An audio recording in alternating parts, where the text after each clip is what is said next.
is KUGAN CASSIUS for Rifle TV in association with MTK Global. We're outside the SEC Arena here in Belfast. I'm joined by Tommy McCarthy. How are you, mate? I'm all good, I'm all good. All Gucci'd up? Gucci. I got to land this off my cousin. Tommy, we've switched in Luke Watkins knocking TIMS out inside 4 rounds. Beautiful shot, right hand to claim the vacant Irish title. Impressed with Watkins? Well, up until that point, no, to be honest. I actually thought TIMS was winning. I know TIMS and TIMS is my mate, but truthfully, I thought Watkins was going to come out and blast TIMS away in like a round or two.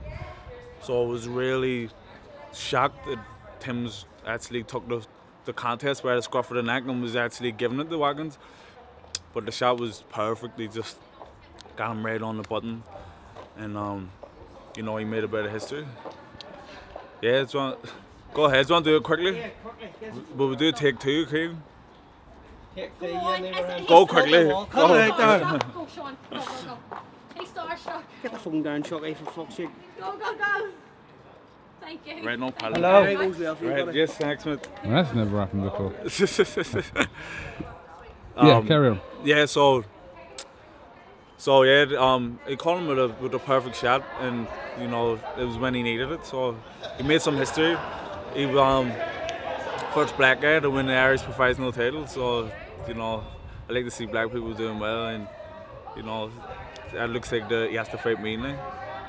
Yeah, it was always said before this fight the winner of TIMS and Watkins would at some point have to face you. So. You're more than willing and open to that fight with Luke Watkins. Yeah, well, you know, the thing is, back in February, Paddy Fitzpaddy just tweeted me just randomly one day saying we're interested in McCarthy versus the Duke, and then I tweeted him back and says, well, he's calling me out.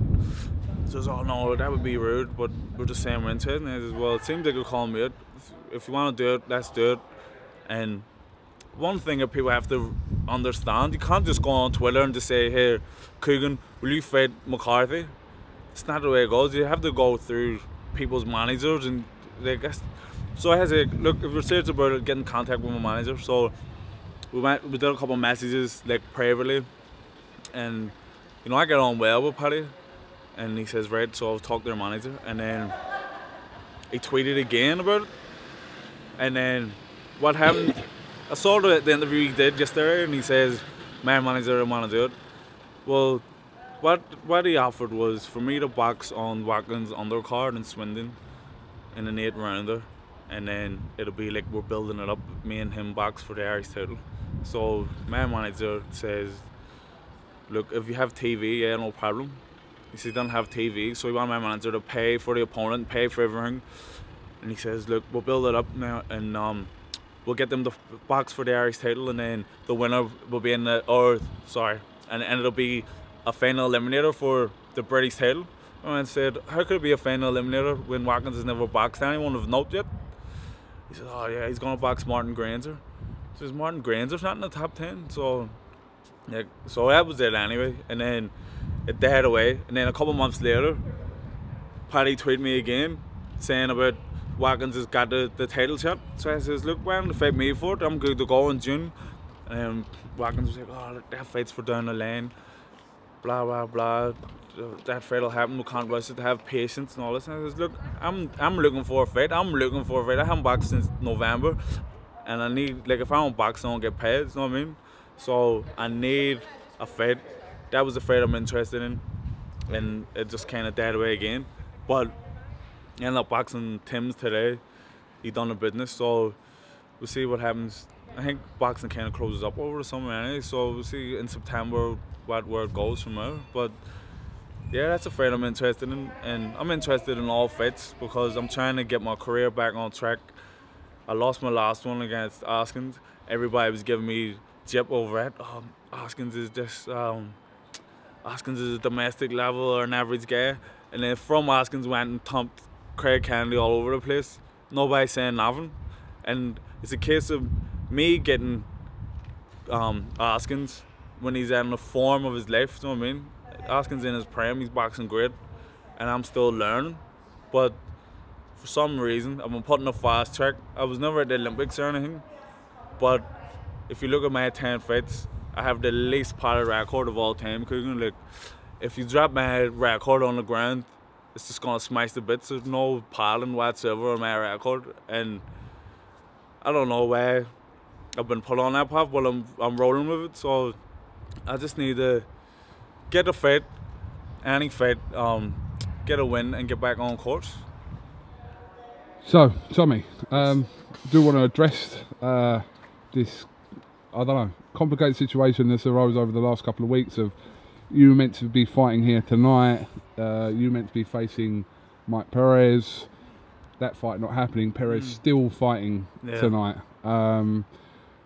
Yeah, can you just make some response to what's been going on? A bizarre situation, to be honest.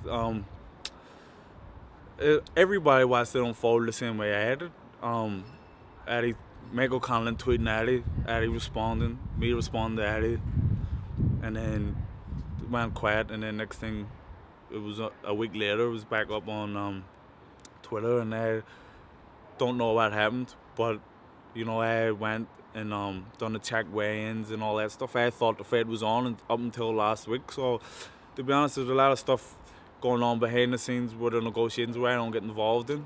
So I don't know fully what went on, but from what I know is the fight was made on Twitter, and then after that there was no more, I didn't get any more details of what was happening. The next details I got was the fight was off.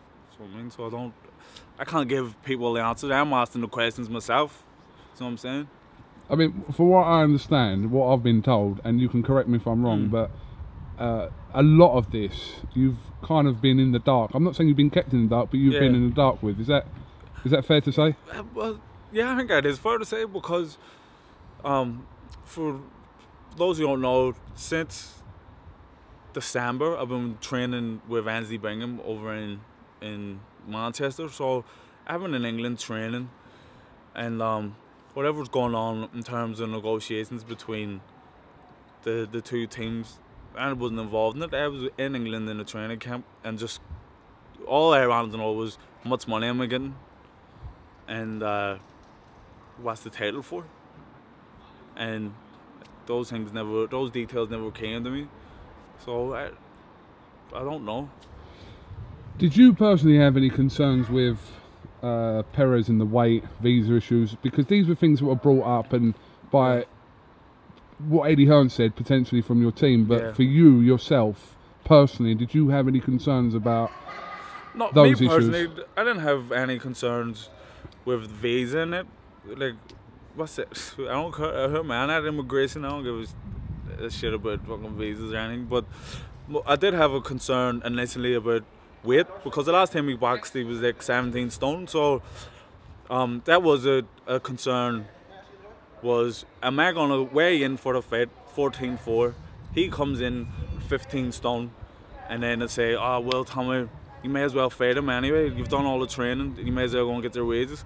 So that was a concern, man. So when the check weight, I done a check weight and he didn't, so my manager was saying, look, why is he not doing a check weight? So I think that raised the concerns. But either way, I had the fight, really, because it was everywhere, and I haven't get boxing wages since November, as I said. So like, I had the fight and I was out of it, but that was the only concern, was the weight. I didn't care about the visa or all that stuff.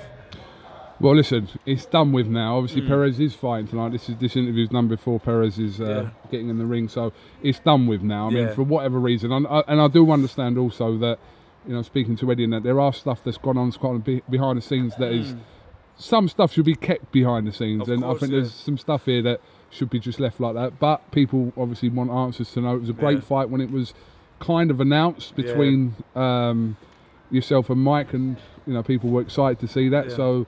Like I said, it's one of them things. It was done, so move on. Move on. That's it. Look, the thing is, I agree. It was exciting time. It's put me in the spotlight big time. Everybody, my Twitter hadn't stopped. People firing abuse, all the Twitter soldiers and all. Oh, Eddie said it was on, so why are you not fighting? It's like, I guess you don't know what they're talking about. So I don't even know what's happening. People ask me questions I don't have the answers to. But I agree with what Eddie said, and I think it was your interview. Fight is fight, you know what I mean? Fight is fight. And I said, yeah, fight is fight. So I was there to fight. So great impression, by the way, thanks Tommy. very much. But so I was there, willing to fight, ready to fight. I'd been in a training camp for 7 weeks in Manchester, good to go, and it just, what do you call it, liquidized without me knowing, with nothing to do with me. So Perez fighting the net, I wish him all the best. I think he looks great. I think he'll do this guy, and he was talking about he's going to be fighting for a world title or something by the end of the year. So, you know, I'm not hoping. This time next year, I'm going to be in a position to fight for a world title. Do you know what I'm saying? Yeah. That's my goal. End of 2018, McCarthy world champion. All right, well, listen, it's about to hammer it down with rain here. Yeah. So I'll let you get on. And thanks for, like I said, giving us a little bit of side. I know, like I said, you don't still know everything that happened, but like I said, it's time to move on from this now. Like I said, Perez is still fighting tonight, and it's one of them things. So but that's it. Perez still fighting. It's time to move on. I just need to get some opportunities to get on the shows, get me on the TV. Everybody knows how good I can box. Everybody knows I've got the talent. Everybody knows I'm willing to fight. So, you know, I just need to get the opportunities to get my career back on track and go and pick up the major titles. So, KUGAN, if you can put a word in the necessary ears, we'll definitely try. We'll definitely try. All right. Tommy McCarthy, thanks to all Typhoon TV. We'll catch up with you soon, mate. All right. Peace. Top man.